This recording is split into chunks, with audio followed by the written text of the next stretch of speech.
in this video we are going to discuss another recursion question which is permutations. ठीक है, ये बहुत ज़्यादा इंपॉर्टेंट क्वेश्चन है permutations. इसके वेरिएशंस काफ़ी सारे आते हैं, कॉम्पिटिटिव प्रोग्रामिंग में भी बहुत सारे आते हैं, कंपनीज के लिए ओटी में बैठते हैं उसमें भी बहुत सारे आते हैं. इसलिए ये वाला क्वेश्चन बहुत ज़्यादा इंपॉर्टेंट है. क्वेश्चन इंपॉर्टेंट नहीं है, कंसेप्ट इंपॉर्टेंट है ना.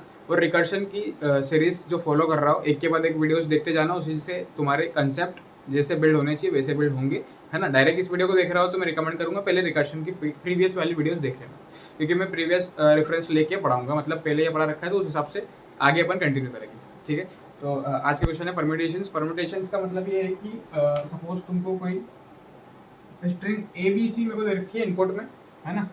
मेरे को इनपुट पे क्या दे रखा है, ABC. तो सारी परम्यूटेशन इसकी प्रिंट करनी है. परम्यूटेशन क्या होता है, मतलब कि हर तरीके से इसको अपन अरेंज करें और सब प्रिंट करना है. यानी कि ABC है तो मेरे को ABC प्रिंट करना है, ACB प्रिंट करना है, BAC, BCA, CAB, CBA. ठीक है, मतलब सारी परम्यूटेशन प्रिंट करनी है. सारी परम्यूटेशन प्रिंट करनी है मतलब 3. जैसे इसकी साइज अगर 3 है तो 3 फैक्टोरियल परम्यूटेशंस बनेंगे इसकी, है ना. 3 फैक्टोरियल यानी कि 6. तो ये देखो 1 2 3 4 5. ठीक है, जितने भी पॉसिबल परम्यूटेशंस है वो हमको प्रिंट करनी है. ये स्ट्रिंग हो गई. स्ट्रिंग का क्वेश्चन भी आ सकता है कि स्ट्रिंग में तुम परम्यूटेशन प्रिंट करो. और एक अरे पे भी क्वेश्चन आ सकता है कि अरे में तुमको एलिमेंट्स दे रखे और तुमको सारी परम्यूटेशन प्रिंट करनी है. यानी कि सपोज अरे में अगर मैं इसको बनाऊं तो मेरे को दे रखा है 1 2 3, है ना. इनपुट में दे रखा है 1 2 3. अब आउटपुट में तुमको प्रिंट करना पड़ेगा. अरे है मान लो ये 3 उसके एलिमेंट्स है, तो आउटपुट में क्या प्रिंट करना पड़ेगा, इसकी सारी परम्यूटेशन. यानी कि पहले 1 2 3 आ जाएगा, फिर 1 3 2. ठीक है, 2 1 3, 2 3 1, 3 1 2, तो 3 2 1. 6 परम्यूटेशन बनेगी तो 6 की 6 प्रिंट करनी है. तो मैं स्ट्रिंग के लिए समझा देता हूँ और डिस्क्रिप्शन में मैं इसके लिंक डालूंगा. जो अरे से करना होगा तो तुम वाला क्वेश्चन भी सॉल्व कर लेना. ठीक है, अब अपन बात करते हैं इसमें रिकर्शन लगाने की. पहले तो तुम इसको खुद से लूप लगा के सॉल्व करने की कोशिश करो, है ना. इसकी साइज वेरी कर सकती है, अभी तो 3 ही साइज है, इसकी साइज ज़्यादा हो ही सकती है, बिल्कुल हो सकती है. तो इसको पहले लूप लगा के क्वेश्चन को सॉल्व करने की सोचो, है ना. कम से कम टाइम में तुम कैसे इसको सॉल्व कर सकते हो ये पहले तुम देखो, उसके बाद अपन इसका रिकर्सिव कोड देखते हैं. चल, अभी तक तुमने ट्राई कर लिया होगा. रिकर्शन लगाने के लिए मैंने तुमको 2 कंडीशन बताई थी. फर्स्ट वीडियो से मैं 2 कंडीशन के बारे में बात कर रहा हूँ. पहली मैं बोल रहा हूँ बेस कंडीशन तुमको पता होनी चाहिए तो तुम रिकर्शन लगा पाओगे, है ना. वो सेकंड क्या है, रिकर्सिव रिलेशन. रिकर्सिव रिलेशन मैंने जितना आसान हो सकता है उतना आसान बनाने की कोशिश करी है रिकर्शन को. इस वीडियो से तुमको और समझ में आ जाएगा कि कितना आसान होता है रिकर्शन. ठीक है, अगर जहाँ तुमको ये 2 कंडीशन मिल जाती है तुम्हारे लिए रिकर्शन बहुत आसान हो जाता है. रिकर्शन कहाँ लगाना है, जहाँ पे बहुत सारी चॉइसेस हो, है ना. बहुत ज़्यादा मेरे को चॉइस करना पड़ रही है, मतलब बहुत सारे केसेस बन रहे हो. ज़्यादा केसेस बनेंगे तो ज़्यादा चॉइस होगी. ज़्यादा चॉइस होगी तो अपन रिकर्शन लगा के उसको आराम से छोटा कोड लिख सकते हैं. छोटा कोड लिखने का मतलब ये है कि उसमें हमारा टाइम भी बचेगा, हमको ज़्यादा दिमाग भी नहीं लगाना पड़ेगा और कोड आराम से सॉल्व हो जाएगा. ठीक है, तो रिकर्शन लगाने के लिए 2 कंडीशन, बेस कंडीशन और रिकर्सिव रिलेशन पता होना चाहिए. इसके लिए मैंने तुमको बोला चॉइस पहले पहचानना आना चाहिए कि क्या चॉइस है. तो चॉइस देखते हैं. सबसे पहले मेरे को क्या बोला, ABC दे रखा है. ठीक है, ABC दे रखा है. अब ABC दे रखा है तो इसमें क्या चॉइस हो सकती है तुम खुद सोचो. इसके मैंने जो परम्यूटेशंस तुमको बताए थे तो 6 परम्यूटेशन बन रहे हैं, है ना. इधर मैं लिख देता हूँ 6 परम्यूटेशन क्या बन रहे वो भी अपन इधर लिख लेते हैं ताकि तुमको सॉल्व अच्छे से आ जाए. CBA. ठीक है, तो मैं क्या करूंगा ना, इसमें ये कर सकते हैं अपन की फर्स्ट पोजीशन पे देखो 2 बार A आ रहा है, 2 बार B आ रहा है, 2 बार C आ रहा है ना. सेकंड पोजीशन पे भी 2 बार B आ रहा है, 2 बार A आ रहा है, 2 बार C आ रहा है. थर्ड पोजीशन पे सेम पैटर्न फॉलो हो रहा है. ठीक है, तो मैं ये नहीं बोल रहा हूँ कि 2 बार आ रहा है तो 2 से कुछ पैटर्न बना है, लेकिन तुम ये देखोगे कि हर पोजीशन पे हर एलिमेंट एक ना एक बार तो आएगा ही ना. अरे सारे परम्यूटेशन निकालनी तो एक एलिमेंट हर पोजीशन पे आएगा ही आएगा. तो मैं क्या बोल रहा हूँ कि अपन एक काम करते हैं, फर्स्ट पोजीशन पे पहले फर्स्ट पोजीशन पे तीनों को रखते हैं. ठीक है, तीनों एलिमेंट को मैं फर्स्ट पोजीशन पे पहले रखता हूँ, है ना. वहां पे उसको फिक्स करता हूँ. फिर सेकंड पोजीशन पे मैं बाकी जो एलिमेंट 2 बचेंगे उनको रखूंगा. फिर थर्ड पोजीशन पे मैं उनको रखूंगा. अब ध्यान से समझना क्या हो रहा है. मैं बोल रहा हूँ मैं फर्स्ट पोजीशन पे पहले तीनों को फिक्स करूंगा, है ना. फर्स्ट पोजीशन यानी कि इंडेक्स अपन लेके चलते हैं. अभी इंडेक्स क्या है इसका, इंडेक्स लेके चलूंगा, है ना. तो इंडेक्स 0 पे मैं तीनों को रखूंगा. तीनों को रखने का क्या मतलब है, यानी कि पहले ABC बन जाएगा. अगर मैं A को रखूंगा फर्स्ट पोजीशन पे तो मैं ABC बन जाएगा. ठीक है, अगर मैं B को रखूंगा, ठीक है, तो क्या बनेगा, BAC. ठीक है, अभी BAC कैसे बनेगा, ये BCA भी बन सकता था. तो इसके लिए मैं एक एल्गोरिथम अपन फॉलो करते हैं. छोटी सी चीज फॉलो करनी है. क्या करनी है, अगर फर्स्ट पोजीशन तुम किसी को ला रहे हो तो उस एलिमेंट को फर्स्ट पोजीशन से स्वैप करके ही उसको फर्स्ट पोजीशन पे लेके आओ. यानी कि अगर मैं ए को फर्स्ट पोजीशन पे ला रहा हूँ तो ए को मैं करंट इंडेक्स कितना है मेरा 0, तो 0 से स्वैप करा तो ए वहीं पे आ गया, ठीक है। अगर मैं सेकंड एलिमेंट को फर्स्ट पे लाना है तो सेकंड एलिमेंट बी है, तो बी कितने इंडेक्स पे 1 पे, तो मैं बी को ए पे लाना है तो बी और ए को स्वैप करके मैं यहाँ पे लेके आया हूँ, ठीक है। स्वैप करके मैं लेके आऊंगा, फर्स्ट इंडेक्स पर अगर मैं लेके आ रहा हूँ तो स्वैप करके लेके आऊंगा, ठीक है। अब अगर मैं सी को फर्स्ट पे लाऊं तो क्या बन जाएगा, सी बी ए, ठीक है। ये तुमको मिल गया। क्या करना है फिर से समझो, पहले एक एक करके पोजीशन अपन फिक्स करते जाएंगे कि पहले पोजीशन पे तीनों आ सकते हैं, तो मैंने तीनों लिख दिए, पहले पोजीशन पे तीनों आ सकते हैं, तीनों आ गए भाई, ठीक है। अब अपन आगे बढ़ते हैं, सेकंड पोजीशन की बात करेंगे। चलो ये सेकंड पोजीशन है ना। अब सेकंड पोजीशन पे कौन कौन आ सकता है, सेकंड पोजीशन पे बी आ सकता है और सी आ सकता है ना। ए आ सकता है क्या, ए नहीं आ सकता। इस वाले केस में ए क्यों नहीं आ सकता, क्योंकि मैंने ऊपर क्या माना कि ए को पहली पोजीशन पर रखना है। अगर ए को मैं फर्स्ट पोजीशन पर रख चुका हूँ तो बी और सी को मैं सेकंड पोजीशन पर रख सकता हूँ ना, सिर्फ सेकंड पोजीशन पे 2 ही जने आ सकते हैं, तो बी और सी आ सकते हैं। चलो अब मैं क्या करता हूँ, इंडेक्स अभी मेरा क्या था, 0 था, मतलब फिक्स करने वाला इंडेक्स क्या था, 0 था, यानी कि पहली पोजीशन अपन फिक्स कर रहे हैं। अब इंडेक्स यहाँ पे 0 था, अब यहाँ पे अपन इंडेक्स भी बढ़ा लेंगे, इंडेक्स को 1 कर देंगे। 1 क्यों कर दिया, क्योंकि देखो ना इसका इंडेक्स 1 है। अरे सेकंड वाला एलिमेंट है उसका इंडेक्स तो 1 है ना, और अपन ने क्या करा, पहला वाला एलिमेंट फिक्स कर दिया। अब मैं सेकंड वाले की बात कर रहा था, तो मैंने इंडेक्स को 0 से मैं 1 पे लेके आया। चलो अब सेकंड वाले पे क्या क्या आ सकता है, एक बी खुद आ सकता है और एक सी आ सकता है। तो मैं लिखता हूँ यहाँ पे ए, जब बी खुद आएगा, ए बी और सी, अभी ए बी सी रहेगा। अब मैं देखूंगा कि मेरे को सेकंड इंडेक्स पे बी और सी 2 चीज आ सकती है, तो मैंने बोला बी को मैं सेकंड इंडेक्स पे लाता हूँ, तो मैं बी को बी से स्वैप करूंगा तो ये तो यहीं पे रह जाएगा। लेकिन अगर मैं सी को सेकंड इंडेक्स पे लेके आता हूँ तो क्या आएगा, ए यहाँ पे था, ठीक है। सेकंड इंडेक्स पे मैं सी को ला रहा हूँ, मतलब सी को मैं स्वैप कर रहा हूँ इंडेक्स नंबर 1 से, समझ में आ रहा है। इंडेक्स कितना है इसका, 1 है, सी को मैं उससे स्वैप करूंगा तो बी इधर आ जाएगा, सी इधर आ जाएगा, यानी कि ए सी बी, ठीक है। सिंपल सा लॉजिक है। अगर मैं किसी भी चीज को, किसी भी एलिमेंट को किसी भी करंट पोजीशन पे लेके आ रहा हूँ तो उस पोजीशन से मैं उसको स्वैप करके लाऊंगा, ठीक है, स्वैप करके लाऊंगा। जैसे कि मैं ए को यहाँ लाया तो मैं ए को ए से स्वैप करा, बी को फर्स्ट पोजीशन पे लाना था तो मैंने इंडेक्स 0, फर्स्ट पोजीशन मतलब इंडेक्स 0, तो बी को ए से स्वैप करा, सी को ए से स्वैप करा। यहाँ पे मैंने देखा कि अब एक एक बार फर्स्ट पोजीशन तो हो चुकी, ये पूरा फर्स्ट पोजीशन लॉक करने के लिए था, ठीक है। फर्स्ट पोजीशन मेरी हो चुकी थी, तो मैंने इंडेक्स को 1 से बढ़ाया, इंक्रीमेंट किया, ताकि मैं अब सेकंड पोजीशन को फिक्स करते जाऊं और फिर सॉल्व करते जाऊं, ठीक है। अब मैंने देखा ए बी सी और ए सी भी आ गया, ठीक है। अब मेरा इंडेक्स अभी सेकंड पोजीशन में फिक्स कर रहा था, अब मैं थर्ड पोजीशन फिक्स करूंगा, थर्ड पोजीशन फिक्स करूंगा। चलो मेरा इंडेक्स कितने पे आ गया, 2 पे आ गया, है ना, 0 1 2। अब थर्ड पोजीशन पे कौन कौन आ सकता है, तुम देखोगे मैंने यहाँ से ए फिक्स किया, यहाँ से मैंने बी फिक्स किया, ठीक है। अब ये एलिमेंट ए की बच रहा है, सी बच रहा है, तो 100% इसका आंसर ए का यही रहेगा ना। अरे ए बी सी का ए बी सी रहेगा, क्योंकि कोई है ही नहीं ऑप्शन, सी का सी आएगा। यहाँ पे भी तुम देखोगे, यहाँ पे भी ए सी बी ही रहेगा, ठीक है, समझ आया।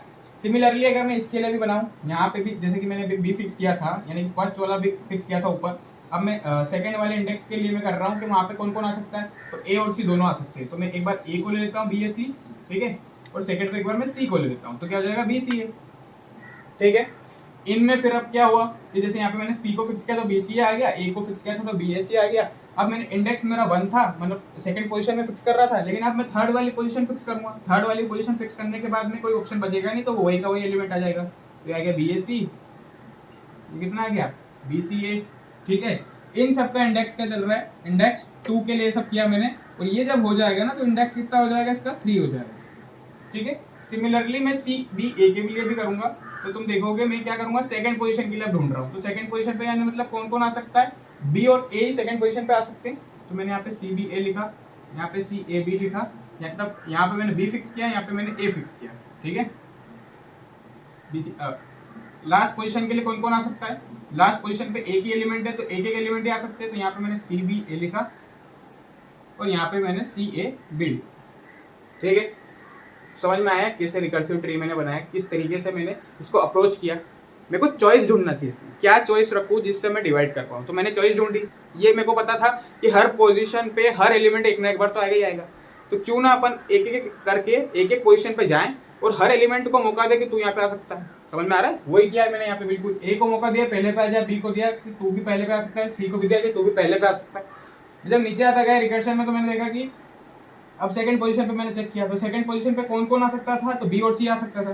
थर्ड पोजीशन पे कौन कौन आ सकता था, सिर्फ सी आ सकता था, तो सिर्फ सी रहा, है ना। तो लास्ट में तुम देखो ना, तुमको 6 स्ट्रिंग्स आगे मिल गई, जो 6 ये वाली 6, मतलब जो आउटपुट चाहिए तुमको वो तुमको आके मिल जाएगा, ठीक है। अब तुम बोलोगे कि रिकर्सिव ट्री तो बन गया, इससे तुमको दो चीज आइडेंटिफाई करनी रहती है, क्या? बेस कंडीशन और रिकर्सिव रिलेशन। रिकर्सिव रिलेशन की पहले मैं बात करता हूँ। तो रिकर्सिव रिलेशन तुमको समझ में आया कि नहीं आया? रिकर्सिव रिलेशन, तो रिकर्शन का जब ट्री बनता है ना तभी समझ में आ जाता है। क्यों? क्योंकि अगर कोई रिकर्सिव रिलेशन नहीं होगा तो तुम रिकर्सिव ट्री बना नहीं पाओगे। मतलब किस आधार पे तुमने ट्री को बनाया है ना, तो किस आधार पे बनाया कि हर पोजीशन पे मैं हर एक को मौका दे रहा हूँ, यानी कि इंडेक्स आई इक्वल्स टू, ये जो करंट इस इंडेक्स को मैं आई एन लिख रहा हूँ, इंडेक्स से लेके आई लेस देन कितना, इसकी जो पूरी साइज है ना एन तक, ठीक है, सबको मौका मिलेगा, उस पोजीशन पे आने का सबको मौका मिलेगा। ये मेरा रिकर्सिव रिलेशन, ठीक है। बेस कंडीशन क्या है? बेस कंडीशन यानी कि एंड पॉइंट। एंड पॉइंट जो होगा ना वहां पे तुम बेस कंडीशन को ढूंढो। एंड पॉइंट क्या हुआ, ये चलो यहाँ से चले अपन यहाँ पे आ गए। अब तुम यहाँ पे क्या देख रहे हो, इंडेक्स की वैल्यू कितनी हो गई, 3 हो गई, ठीक है। इसकी साइज कितनी है, 3 है ना। तो मैं क्या लिख सकता हूँ, बेस कंडीशन मेरे को मिल गई कि अगर इंडेक्स की वैल्यू जो है ना वो ग्रेटर देन इक्वल्स टू हो जाए किसके, साइज के। इक्वल इक्वल भी लगा सकते हैं, कोई दिक्कत नहीं है, इक्वल इक्वल लगा लो या ग्रेटर देन इक्वल लगा लो, कोई बात नहीं। जो इंडेक्स की साइज है ग्रेटर देन इक्वल्स टू हो जाए एन के, एन यहाँ पर स्ट्रिंग की साइज है, ठीक है, एस डॉट साइज। ये मेरे को मिल गई बेस कंडीशन, ये मेरे को मिल गया रिकर्सिव रिलेशन। समझ आया? अब मैं चाहता हूँ एक बार तुम खुद से यूजर से इनपुट में स्ट्रिंग लो, है ना। स्ट्रिंग लेने के बाद में तुम पूरा कोड लिखो, जो कि कोड क्या करे, उसकी सारी परम्यूटेशंस ला के प्रिंट कर दे, ठीक है। एक बार खुद से लिखने की कोशिश करो, उसके बाद में एक बार बोर्ड पे कोड समझा देता हूँ। चलो तो अपन इसका कोड करते हैं, है ना। सबसे पहले मैं इंट मेन लिख लेता हूँ, जहाँ से मेरे को इनपुट मिलेगी स्ट्रिंग, है ना। सपोज मेरे को स्ट्रिंग मैंने ले ली एस, उसको सी इन करा लिया, ठीक है। अब मेरे को सारी परम्यूटेशंस प्रिंट करनी है, तो मैं एक रिकर्सिव फंक्शन बनाऊंगा परम्यूटेशन नाम का, परम्यूट नाम को बना लेते हैं अपन, परम्यूट, ठीक है, परम्यूट। और फिर क्या लिख देता हूँ मैं यहाँ पे, क्या क्या चीजें पास होगी, पैरामीटर क्या क्या पास होंगे। रिकर्सिव रिलेशन हमने देखा, हमने बेस कंडीशन देखी, तो बेस कंडीशन में मैंने तुमको बताया था कि इंडेक्स नाम का हमको वेरिएबल चाहिएगा, जो हर इंडेक्स बताता जाएगा कि कौन से इंडेक्स पे हम सारे एलिमेंट्स को आने का मौका दे रहे हैं, ठीक है। तो मैंने क्या करा, एक इंडेक्स नाम का वेरिएबल यहाँ ऊपर ही बना लेता हूँ मैं, ठीक है, इंटीजर इंडेक्स, उसको अभी स्टार्टिंग में 0 दे देते हैं, ठीक है। तो मैं यहाँ से क्या क्या पास करूंगा, एक इंडेक्स पास करूंगा और मैं एक स्ट्रिंग पास करूंगा अपनी, दो चीजें मैं यहाँ से पास कर रहा हूँ। चलो अब अपन लिखते हैं परम्यूट फंक्शन, वॉइड टाइप का मैं ले रहा हूँ, है ना, वॉइड परम्यूट। इसके अंदर क्या क्या आएंगे, इंडेक्स यानी कि इंटीजर टाइप इंडेक्स आ गया इन, स्ट्रिंग आ गई एस। चलो भाई सबसे पहले तुम ये बताओ कि इसमें क्या बेस कंडीशन थी। बेस कंडीशन ये रहेगी कि अगर बेस कंडीशन तुमको पता होनी चाहिए तभी कोड लिखाएगा, ठीक है।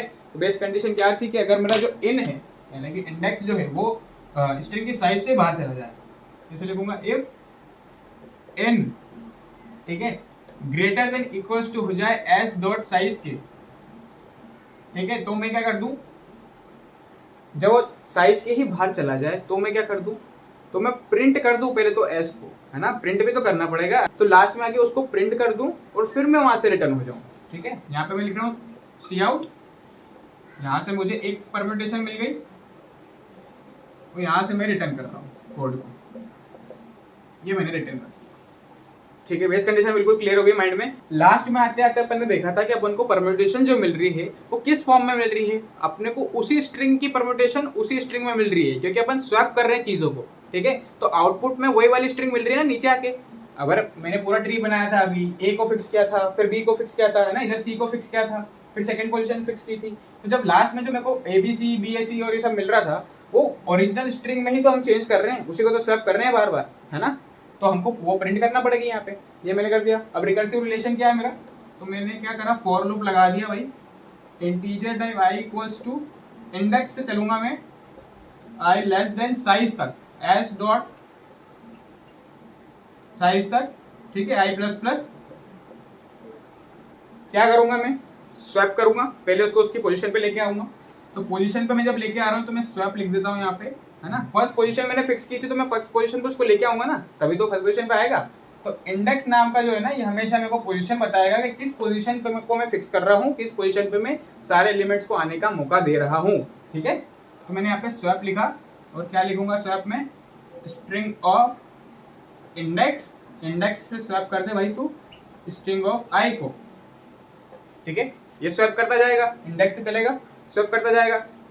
ये करने के बाद में मैं क्या करूँ, अपने फंक्शन को वापस कॉल कर लूंगा, तो यहीं पे तो कॉल होगा, यही तो रिकर्सिव रिलेशन था जो हमने पहचाना। यहाँ से मैंने इंडेक्स में एक जोड़ दिया, है ना, पहला इंडेक्स फिक्स किया था, उसके बाद में सेकंड को फिक्स किया, उसके बाद में थर्ड को फिक्स किया। ऐसे तो करेंगे, जब भी इंडेक्स बढ़ता जाएगा, इंडेक्स बढ़ेगा और इससे बाहर निकलेगा, तभी मेरे को मेरा आउटपुट मिलेगा, ठीक है। तो मैं परम्यूट में इंडेक्स प्लस 1 पास कर रहा हूँ और उसी के साथ में मैं क्या पास करूंगा, हमारी स्ट्रिंग, ये स्ट्रिंग पास करूंगा, ठीक है।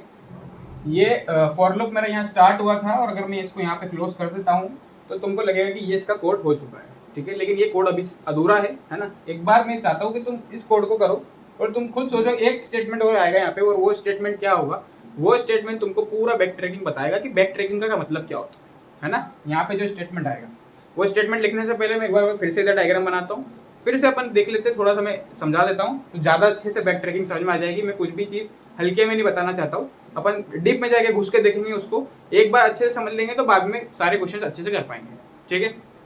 पहले ये बता दो, ये समझ में आया कि नहीं आया। ये मेरी बेस केस थी, बेस केस समझ में आ गई। रिकर्सिव रिलेशन ये था, जैसे अगर मेरे पास ए बी सी था, है ना, तो मेरे को फर्स्ट पोजीशन पे कौन कौन आ सकता है, अगर इंडेक्स की वैल्यू अभी 0 है, फर्स्ट पोजीशन पे तीनों आ सकते हैं, तीनों। तो मैंने क्या करा, i इक्वल्स टू इंडेक्स से साइज तक गया, तीनों के लिए मैंने लूप चला दिया, ठीक है। एक एक बार सब आ जाएंगे और रिकर्शन कॉल हो जाएगा, ठीक है। ये तो हो गई फर्स्ट की। अब मैं सेकंड पे आता हूँ। मैंने सपोज फर्स्ट पे a को फिक्स कर दिया और b और c है यहाँ पे, तो सेकंड पोजीशन, इस पोजीशन पे कौन कौन आ सकता है, तो इस पोजीशन पे 2 आ सकते हैं। जिस भी इंडेक्स पे अगर मेरे को एलिमेंट्स निकालना है कि वहां कौन कौन आ सकता है, तो उस इंडेक्स से लेके लास्ट तक के एलिमेंट जितने भी है वही तो आ सकते हैं। सेकंड पे सेकंड से लास्ट तक जितने वही तो आ सकते हैं। थर्ड पे थर्ड से लास्ट तक, यानी कि ए बी सी है, थर्ड पे कौन कौन आ सकता है, अगर ए और बी फिक्स हो चुके हैं ऑलरेडी तो यहाँ पे सी आएगा, ठीक है। इसीलिए इंडेक्स से लेके लास्ट तक का मैंने लूप लगाया है। यहाँ पे मैं उसको पोजीशन को स्वैप कर रहा हूँ, यानी कि तू इधर आ जा भाई और तू उधर चला जा, ठीक है। और फिर मैं वापस इसको कॉल कर रहा हूँ रिकर्सिवली। ये कहाँ पे जाके रुकेगा, जब मेरा इंडेक्स की वैल्यू बड़ी हो जाएगी स्ट्रिंग की साइज से, या फिर स्ट्रिंग की साइज के बराबर हो जाएगी, तो मेरा ये रुक जाएगा और एस को प्रिंट करके रिटर्न मार देगा, है ना। तो ये कोड, ऐसे तो ये कोड हो जाना चाहिए कंप्लीट, लेकिन ये कोड कंप्लीट नहीं है। क्यों नहीं है कंप्लीट, ये थोड़ा सा मैं एक चीज़ बता रहा हूँ, तुमको बिल्कुल समझ में आ जाएगा, ठीक है। ऐसे तो ये पूरा कोड हो चुका है, लेकिन अपन समझ लेते हैं कि इसमें कहाँ पे जाके चीज़ें चेंज हो जाएगी, कहाँ पे जाके बैक ट्रैकिंग इसमें अफेक्ट करेगी, इसको, इस पूरे कोड को बैक ट्रैकिंग अफेक्ट करेगी, तो तुम्हारे आंसर्स गलत आएंगे, ठीक है। चाहे तो इसको कोड करके देख सकते हो। मैं बता दूं तुमको क्या होगा। जैसे कि सपोज मैंने यहाँ पे लिखा ए बी सी, है ना, ए को फिक्स किया तो क्या आया, ए बी सी आ रहा था अभी, ठीक है। फिर बी को फिक्स किया तो ए बी सी आ रहा था, ठीक है। फिर लास्ट पोजीशन पे मैंने सी को फिक्स किया था तो फिर से ए बी सी आ रहा था, है ना। लास्ट वाला जो तुम देखोगे, फर्स्ट वाली रो तो ए बी सी आ रही थी, लेकिन तुम यहाँ पे देखोगे कि अगर मैंने सेकंड पोजीशन पे सी को फिक्स किया था तो मेरा आ रहा था ए सी बी, है ना, ए सी बी आ रहा था। ए सी बी जब आ रहा था तो मेरा जब कोड यहाँ से रिटर्न होगा, तुम ध्यान से देखो, ए बी सी था, फिर ए बी सी आया मेरा, है ना, रिकर्सिव कॉल होते जा रहा है, फिर ए बी सी आया, फिर ए बी सी आया। फिर जब ये ए बी सी आया, है ना, इंडेक्स की वैल्यू मेरी कितनी हो गई, यहाँ पे 3 हो गई। यहाँ पे मेरा इंडेक्स की वैल्यू कितनी थी, 2 थी। इंडेक्स की वैल्यू यहाँ पे 1 थी, इंडेक्स की वैल्यू यहाँ पे 0 थी, ठीक है। इंडेक्स की वैल्यू 3 हो गई, इसकी साइज के बराबर हो गई, तो मेरी स्ट्रिंग यहाँ पे एबीसी आके प्रिंट हो जाएगी और रिटर्न हो जाएगा कोड। रिटर्न कोड होगा, यानी कि इसके ऊपर आएगा, यहाँ से भी रिटर्न होकर इस पे आएगा, ठीक है। अब इसके इस पार्ट में आते हैं अपन, इधर वाले पार्ट में। तो यहाँ से क्या आया, एसीबी। एसीबी जैसे ही आया तो मैंने क्या देखा कि एसीबी इंडेक्स 3 पे भी मेरे को एसीबी ही मिल रहा है, एसीबी मिल रहा है। तो यहाँ से जब कोड रिटर्न होगा कि index is greater than equals to size, base condition जब यहाँ पे एग्जीक्यूट होगी तो एबीसी के बाद प्रिंट एसीबी हो जाएगा, ठीक है। एबीसी के बाद क्या प्रिंट हो गया, एसीबी प्रिंट हो गया। अपन को भी ये चाहिए था कि हाँ भाई प्रिंट कर दे, तो अभी तक तो कुछ गलत लग नहीं रहा है। लेकिन जब अगर ये कोड फिर से पीछे जाएगा ना, फिर से जब ये पीछे जाएगा तो ये एसीबी यहाँ से पीछे आया, यहाँ पे चलो यहाँ से फिर से वापस रिटर्न जा रहा है तो यहाँ पे आएगा। तो तुम देखोगे यहाँ पे एबीसी है, यहाँ पे एसीबी है, ठीक है। अपन क्या कर रहे हैं ना, अपन ओरिजिनल स्ट्रिंग को ही स्वैप करके चेंज कर रहे हैं। एक अलग से आउटपुट स्ट्रिंग नहीं बनाई है अपन ने, अपन ओरिजिनल को ही बार बार चेंज कर रहे हैं। तो ओरिजिनल को जब मैंने यहाँ पे एसीबी कर दिया, यहाँ पे एसीबी कर दिया, तो इस जगह पे तुमको एबीसी नहीं मिलेगा, यहाँ पे तुमको एसीबी ही मिलेगा। समझ रहे हो? अरे भाई मैंने स्वैप कर दिया और कॉल कर दिया, तो ये ओरिजिनल स्ट्रिंग में चल रहा है ना, सारी कैलकुलेशंस ओरिजिनल स्ट्रिंग में चल रही है। तो एक बार अगर उसको अपन ने घुमा फिरा दिया है ना, उसकी एक परम्यूटेशन बना दी, तो वापस अपन को उसी रिकर्सिव स्टेप पे वो वाली स्ट्रिंग नहीं मिलने वाली है, ठीक है। जैसे मैं यहाँ पे ऊपर आया एसीबी, तो यहाँ पे वापस ऊपर आऊंगा तो मेरे को एसीबी मिलेगा। वापस मैं यहाँ से ऊपर जाता हूँ तो मेरे को ए सी बी मेरी स्ट्रिंग बन जाएगी और मैं यहाँ पे फिर सेकंड पे फिक्स करने लग जाऊंगा, तो देखो सब गलत हो जाएगा फिर। ठीक है, तो अपने को क्या करना है, इसी को बोलते हैं बैक ट्रैकिंग, कि जब पीछे आते समय, जब मेरा कोड पीछे आया है ना, वापस ओरिजिनल पे आ रहा है, तो चीज़ें चेंज हो रही है, चीज़ें चेंज हो रही है। चीज़ों को चेंज होने से बचाने के लिए मैं एक छोटा सा स्टेटमेंट लिख दूँ। ठीक है, वो कहाँ लिख दूँ, इसके बाद लिख दूँ। क्या लिख दूँ मैं, चलो मैंने क्या करा, स्वैप करा था इस इंडेक्स को, इस एलिमेंट से मैंने स्वैप करा था और परम्यूट को मैंने कॉल कर लिया था अगले इंडेक्स के लिए। ठीक है, तो जब मेरा परम्यूट पूरा कॉल हो जाएगा तो एक काम करते हैं ना, इन दोनों को अपनी अपनी पोजीशन पे वापस पहुंचा देते हैं कि तो भाई तू वापस तेरी जगह जा, तू तेरी जगह चले जा। तो यहाँ पे मेरे को वापस लिखना पड़ेगा, तो मैं यहाँ पे लिखूंगा स्वैप कर दे भाई वापस से इन दोनों को, यानी कि इंडेक्स और एस ऑफ आई को। समझ आया क्यों किया, है ना। तो मैं इस क्वेश्चन को एक काम करना, ट्राई करना, एक अलग से आउटपुट स्ट्रिंग बनाना और उसमें डाल डाल के करना, तो तुमको ये वाली स्टेप नहीं लगेगी। लेकिन अगर मैं ओरिजिनल स्ट्रिंग में चेंज कर रहा हूँ, तो मैं जब बैक ट्रैकिंग में पीछे आ रहा हूँ तो मेरे को ACB एक जगह मिला अगर, तो वो ACB ही ऊपर आ जाएगा। जबकि मेरे को इस स्टेप में ACB चाहिए, इस स्टेप में मेरे को ABC चाहिए, तो यहाँ पे ACB आ रहा है। तो होगा क्या ना, अगर मेरा ये परम्यूट देखो इसके लिए पूरा कॉल हो गया तो वापस यहाँ पे आएगा, फिर इसके लिए पूरा कॉल हो गया तो फिर यहाँ पे आएगा ना वापस। तो जब ये कॉल कंप्लीट होगा ना, तो वापस से वो दोनों जो स्वैप हुए थे पहले, वो वापस स्वैप हो जाएंगे। यानी कि यहाँ पे क्या हुआ था लास्ट वाले में, कि बी ही बी से स्वैप हुआ था। अरे ये वाला तो लास्ट वाली की कंडीशन थी ना, ये वाली लास्ट वाली कंडीशन याद है कि नहीं, कि लास्ट एलिमेंट पे क्या क्या रख सकते, तो बी रख सकते थे अपन। तो बी को बी से स्वैप किया था यहाँ पे, फिर कॉल किया, तो जब कॉल खत्म हो गया, यहाँ से कोड रिटर्न आ गया मेरा, तो वापस मैंने बी को बी से स्वैप करा, तो यहाँ पे तो ACB आ गया। तो अब मैं वापस जब यहाँ पे आता हूँ तो मैंने देखा मैंने ACB कैसे आया था, मेरा ACB मैंने इन दोनों को स्वैप कर दिया था, बी और सी को स्वैप कर दिया था, तो मैंने वापस इन दोनों को स्वैप कर दिया, तो ये ABC वापस बन जाएगा। अरे ACB था, मैंने ये दो एलिमेंट स्वैप कर दिए थे, तो ये दोनों एलिमेंट को वापस स्वैप करूंगा तो वही बन जाएगा ना। समझ आया, ठीक है। तो ये था इसका पूरा रिकर्सिव कोड, है ना। आई होप बहुत अच्छे से मैंने तुमको समझा दिया होगा। रिकर्शन में मोस्ट इंपॉर्टेंट चीज़ें क्या है, रिकर्सिव रिलेशन पता होना चाहिए और बेस कंडीशन पता होना चाहिए। एक बार रिकर्सिव रिलेशन मिल गया तो बेस कंडीशन तुमको पता लग जाएगी। ठीक है, रिकर्सिव रिलेशन मिलाने ढूंढने के लिए, ठीक है, रिकर्सिव रिलेशन ढूंढने के लिए तुमको रिकर्सिव ट्री बनाते आना चाहिए।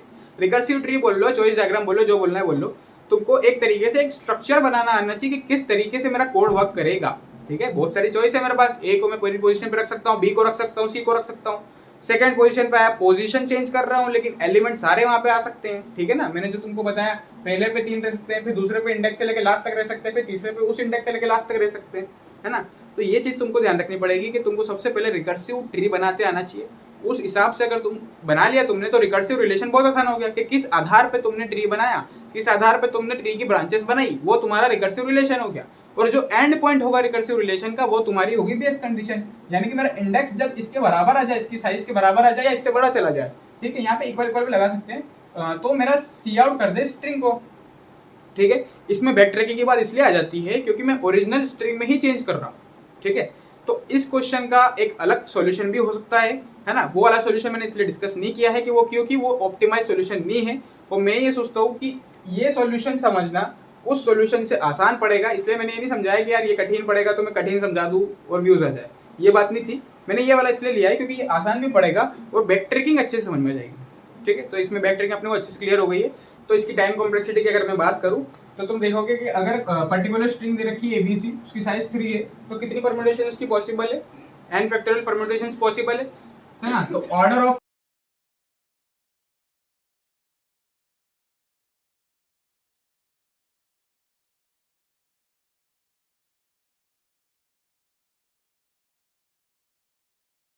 स्पेस कॉम्प्लेक्सिटी की अगर अपन बात करें तो इसकी space complexity order of n factorial तक चली जाए। अब तुम बोलोगे यार इसमें कोई स्पेस तो यूज कर ही नहीं रहे अपन, सिर्फ एक इंटीजर नाम का इंडेक्स बनाया, तो स्पेस कॉम्प्लेक्सिटी इसकी ऑर्डर ऑफ n फैक्टोरियल क्यों चली गई।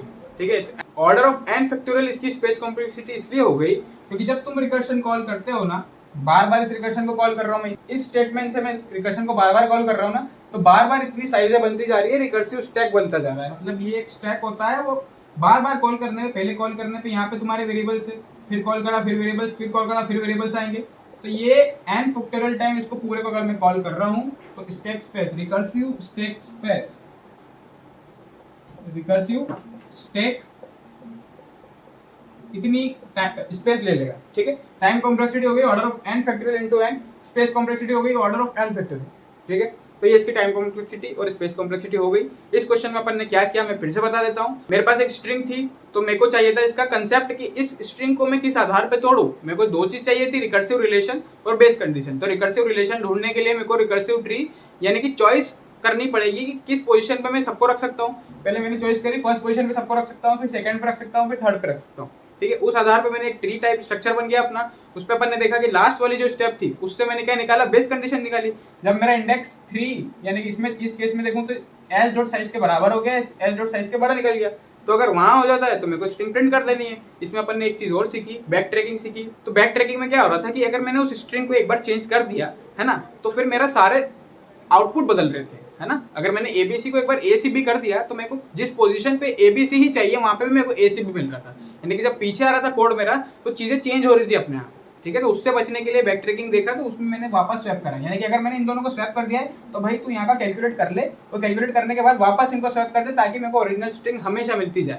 एबीसी के लिए मैंने ए के लिए पहले तब पूरा अपना स्ट्रक्चर बना, तो ए का खत्म हो जाए तो मेरे को बी पे आना है, तो बी पे मैं आ ही नहीं पाऊंगा अगर ए के आखिरी में जो मेरे को स्ट्रिंग मिली वो स्ट्रिंग एबीसी को रिप्लेस ना करे। इसीलिए मैंने क्या किया कि मैंने वापस स्वैप कर दिए। ये दो कंडीशन समझ में आ गई। ठीक है, टाइम कॉम्प्लेक्सिटी बात करी तो टाइम कॉम्प्लेक्सिटी n फैक्टोरियल जा रही है ना, इनटू n मैं इसलिए कर रहा हूँ क्योंकि मेरे को बार बार इंडेक्स से लेके लास्ट तक कॉल करना पड़ रहा है। तो n factorial stack space, space की बात करें तो रिकर्सिव स्टैक में कितनी स्पेस लग रही है, n फैक्टोरियल इसमें लग रही है। तो ये इसका सबसे अच्छा सोल्यूशन है और आई होप तुमको कंसेप्ट बिल्कुल अच्छे से क्लियर हो गया होगा। मैंने पूरी कोशिश की है कि एकदम छोटी से छोटी चीज़ बता दूं ताकि आगे जो मैं क्वेश्चंस बताऊं उनमें मेरे को ज़्यादा दिक्कत नहीं आ पाए पढ़ाने में। ठीक है, तो आई होप तुमको अच्छे समझ में आ गया होगा। अगर वीडियो अच्छी लगी हो तो लाइक कर देना। फिर मिलते हैं नेक्स्ट वीडियो में। बाय।